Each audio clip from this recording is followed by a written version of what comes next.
Hello, darling. Welcome back. We are on to Chapter 2 of The Last Unicorn by Peter S. Beagle. At the end of Chapter 1, the unicorn had been captured by Mommy Fortuna's carnival. And as an aside, I did look up that name that I forgot to do last time. There's two pronunciations, a Persian one and an English one. I can't roll my letters, so we'll be doing the English one, which is Ruck. The 9 black wagons of the midnight carnival seemed smaller by daylight, not menacing at all, but flimsy and fragile as dead leaves. Their draperies were gone, and they were now adorned with sad black banners cut from blankets and stubby black ribbons that twitched in the breeze. They were arranged strangely in a scrubby field, a pentacle of cages enclosing a triangle, and Mommy Fortuna's wagon lumping in the center.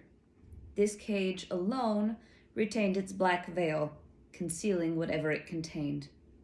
Mommy Fortuna was nowhere to be seen.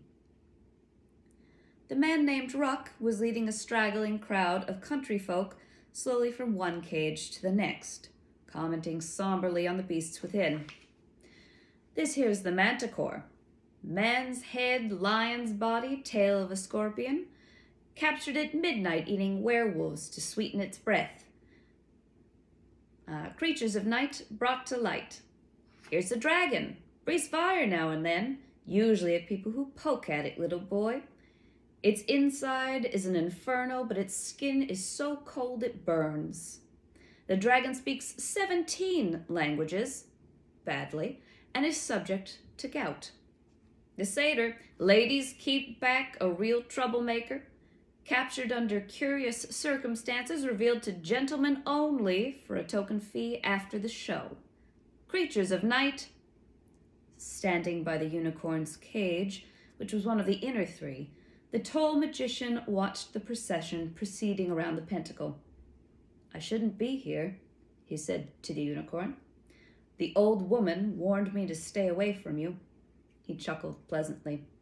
She's mocked me from the day I joined her, but I've made her nervous all that time. The unicorn hardly heard him.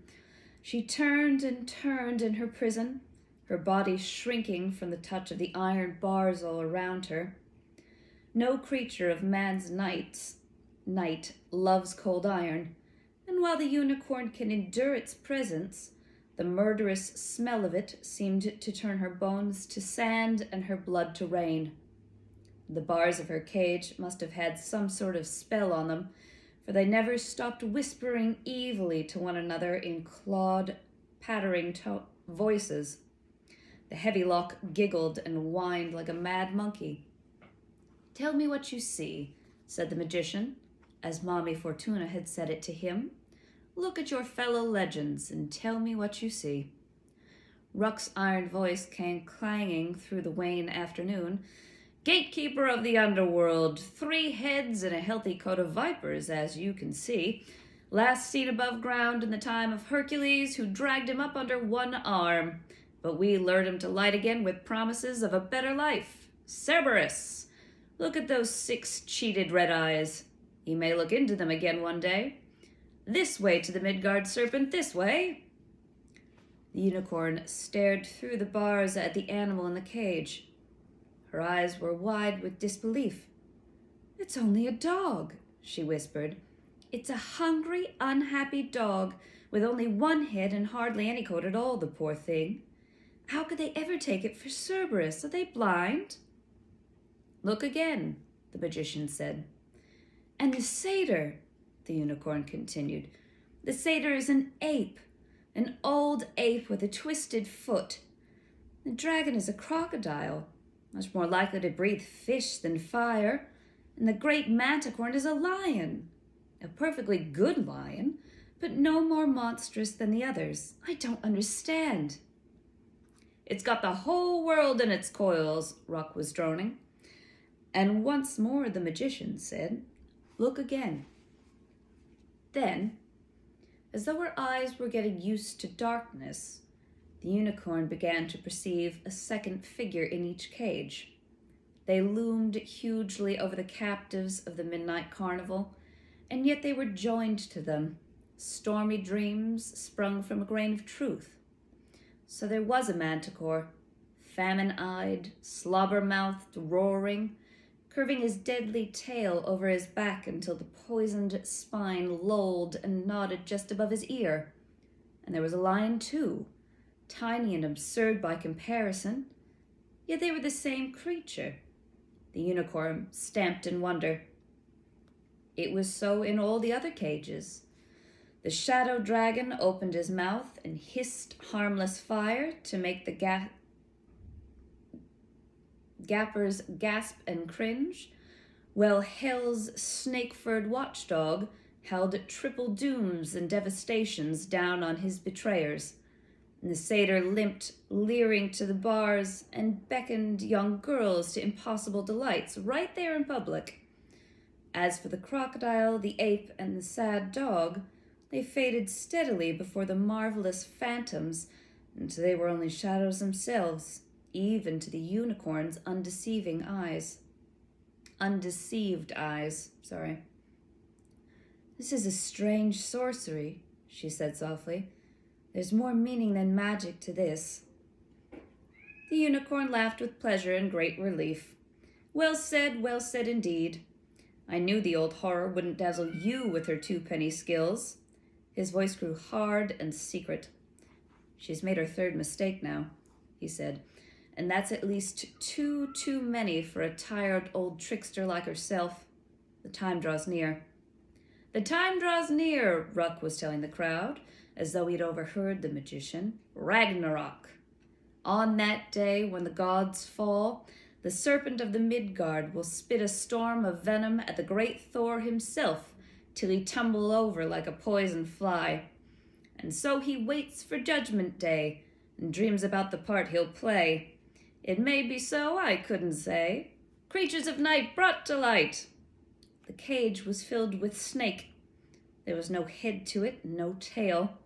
Nothing but a wave of tarnished darkness rolling from one end of the cage to the other, leaving no room for anything but its own thunderous breathing. Only the unicorn saw, coiled in a corner, a baleful boa, brooding, perhaps, over its own judgment on the midnight carnival. But it was tiny and dim as the ghost of a worm in the serpent's shadow.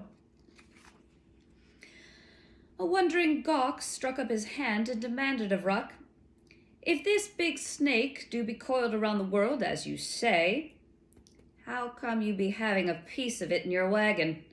And if it can shatter the sea just by stretching itself, what's to keep it from crawling off wearing your whole show like a necklace?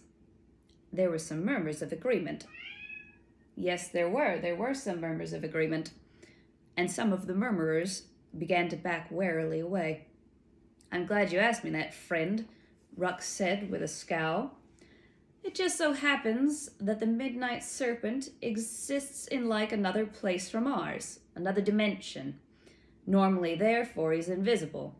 But dragged into our world, as Thor hooked him once, he shows clear as lightning, which also visits us from somewhere else, and where it might look quite different. Yes, the lightning comes from somewhere else too, Ro. It's amazing.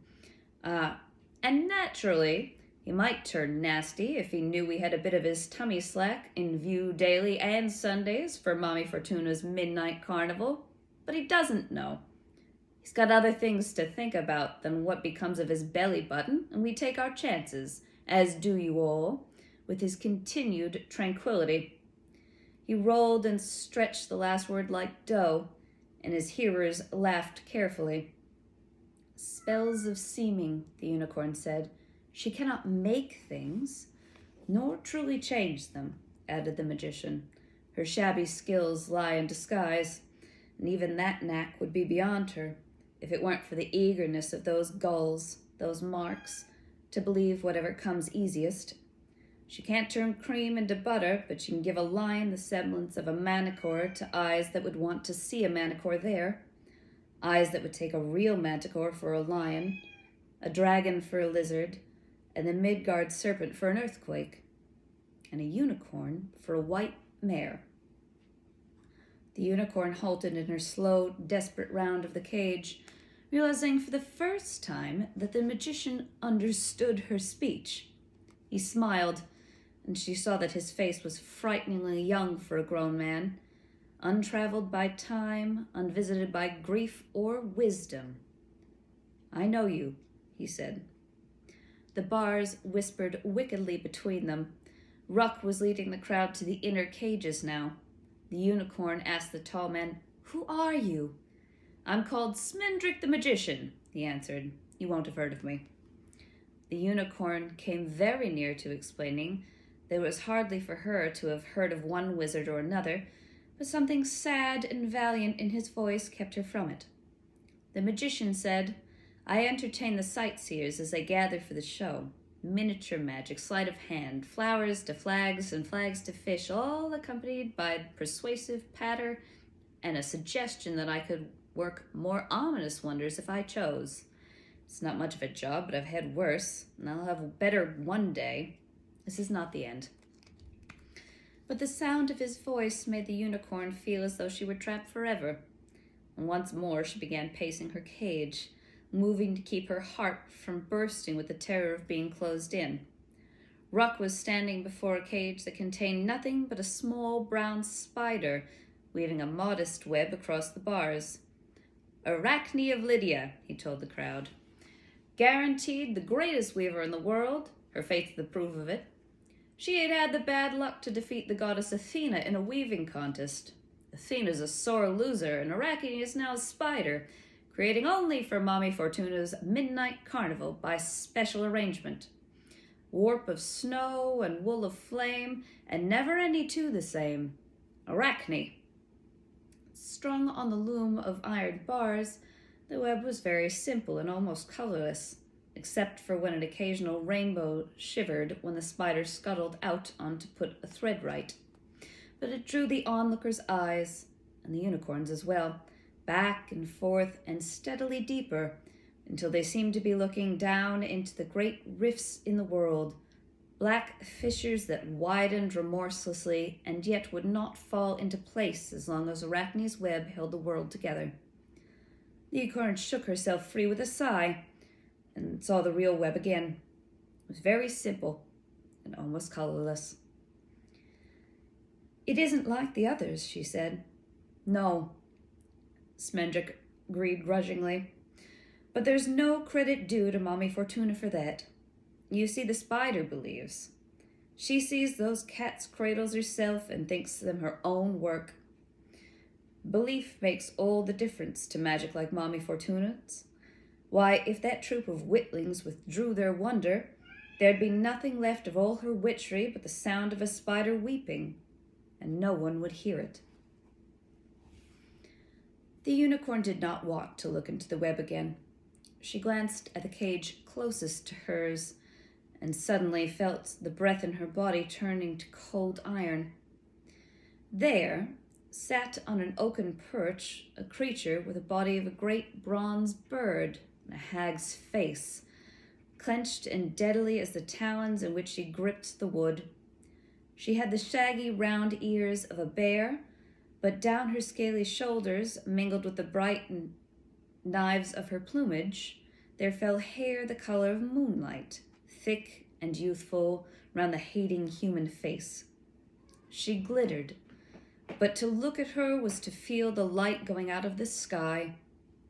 Catching sight of the unicorn, she made a queer sound like a hiss and a chuckle together.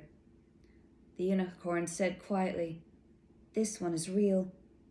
It's the harpy Kilano." Schmendrick's face had gone the color of oatmeal. "The old woman caught her by chance," he whispered, "asleep like she took you. But it was an ill fortune, and they both know it. Mommy Fortuna's craft is just sure enough to hold the monster, but its mere presence is wearing all her spells so thin that in a little more time she won't have power enough left to fry an egg. She never should have done it. Never meddled with a real harpy, a real unicorn. The truth melts her magic, always. She cannot keep from trying to make it serve her. But this time..." "Sister of the Rainbow, believe it or not," they heard Ruck braying to the awed onlookers. Her name means the Dark One, the one whose wings blacken the sky before a storm. She and her two sweet sisters nearly starved the king Phineas to death by snatching and befouling his food before he could eat it. But the sons of the North Wind made them quit that, didn't they, my beauty? The harpy made no sound, and Ruck grinned like a cage himself. She put up a fiercer fight than all the others put together, he went on. It was like trying to bind all hell with a hair, but Mommy Fortuna's powers are great enough even for that. Creatures of night brought to light. Polly want a cracker? Few in the crowd laughed. The harpy's talons tightened on her perch until the wood cried out. You need to be free when she frees herself, the magician said. She mustn't catch you caged. I dare not touch the iron, the unicorn replied. My horn could open the lock, but I cannot reach it. I cannot get out. She trembled with horror of the harpy, but her voice was quite calm. Schmendrick the magician drew himself up several inches taller than the unicorn would have thought possible. Fear nothing, he began grandly. For all my air of mystery, I have a feeling heart. But he was interrupted by the approach of Ruck and his followers, grown quieter than the grubby gang who had giggled at the manticore. The magician fled, calling back softly, Don't be afraid. Schmendrick is with you. Do nothing till you hear from me. His voice drifted to the unicorn, so faint and lonely that she was not sure whether she actually heard it or had only felt it brush against her. It was growing dark. The crowd stood in front of her cage, peering at her with strange shyness. Ruck said, The unicorn, and stepped aside. She heard hearts bounce, tears brewing and breath going backwards, but nobody said a word.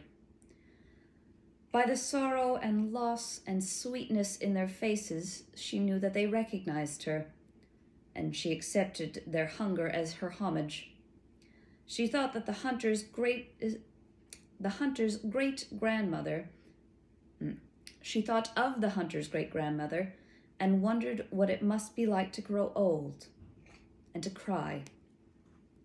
Most shows, said Ruck after a time, would end here, for what could they possibly present after a genuine unicorn? But Mommy Fortuna's Midnight Carnival holds one more mystery yet. A demon more destructive than the dragon, more murderous than the manticore, more hideous than the harpy, and certainly more universal than the unicorn.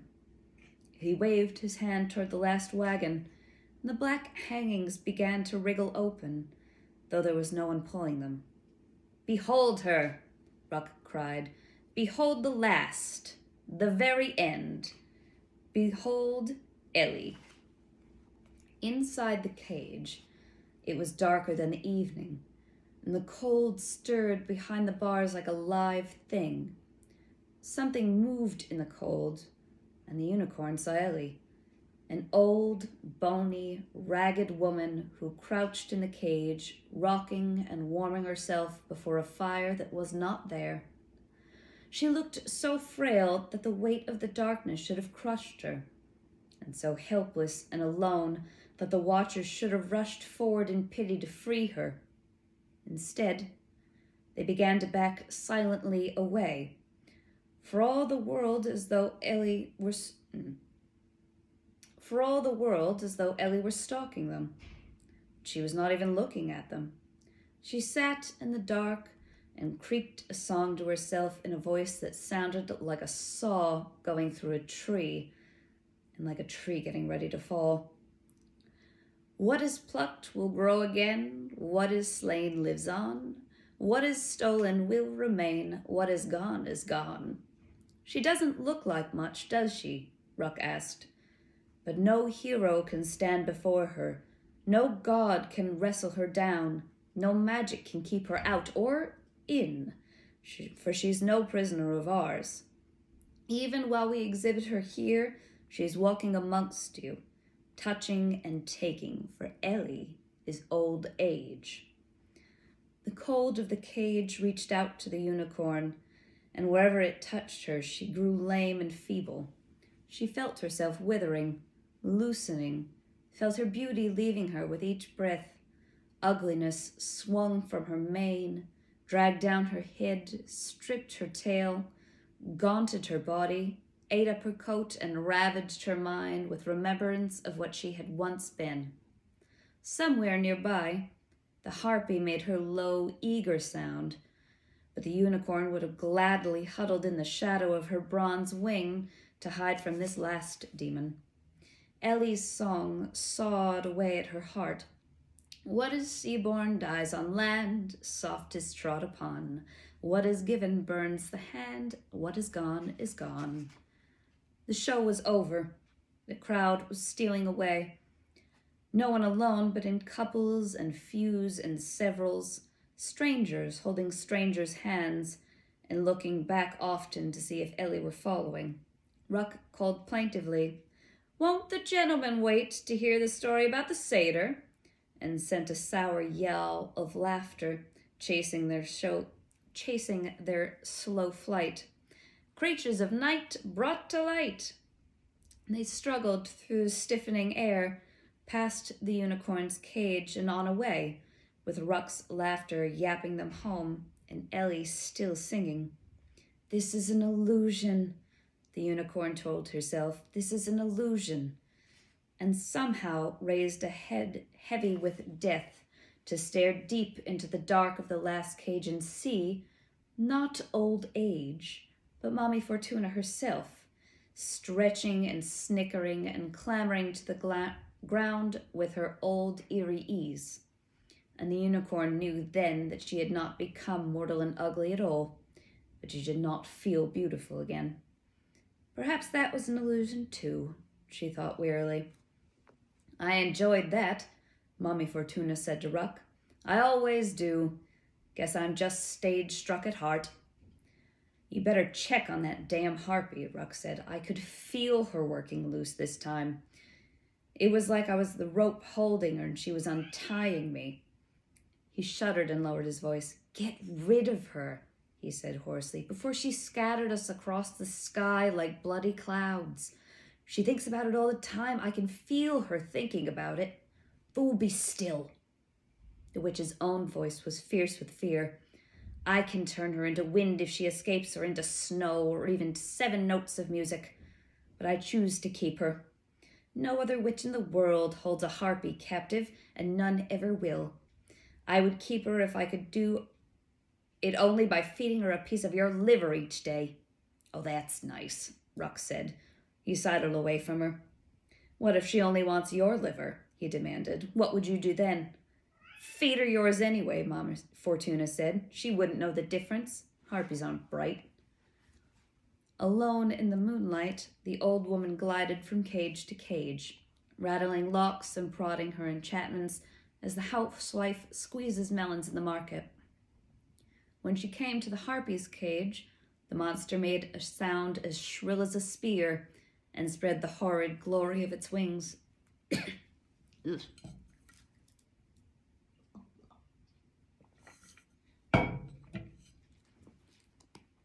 For a moment, it seemed to the unicorn that the bars of its cage began to wriggle and run like the rain. "Hello, you've been very chatty this evening." But Mommy Fortuna crackled her twiggy fingers and the bars were iron again, and the harpy sank down on its perch, waiting. "Not yet," the witch said, "not yet." They stared at each other with the same eyes. Mommy Fortuna said, "You're mine, and if you kill me, you're mine." The harpy did not move, but a cloud put out the moon. "Not yet," Mommy Fortuna said, and she turned towards the unicorn's cage. "Well," she said in her sweet, smoky voice, "I had you frightened for a little while, didn't I?" She laughed with a sound like snakes hurrying through mud and strolled closer. "Whatever your friend the magician may say," she went to work, "I must have some small art after all. To trick a unicorn into believing herself old and foul, that takes a certain skill, I'd say. And is it a 2-penny spell that holds the Dark One prisoner? No other till I, the unicorn replied. Do not boast, old woman. Your death sits in that cage and hears you. Yes, Mommy Fortuna said calmly, but at least I know where it is. You were out on the road hunting for your own death. She laughed again. And I know where that one is too. But I spared you the finding of it, and you should be grateful for that. Forgetting where she was, the unicorn pressed forward against the bars. They hurt her, but she did not draw back. The Red Bull, she said. Where can I find the Red Bull? Mommy Fortuna stepped very close to the cage.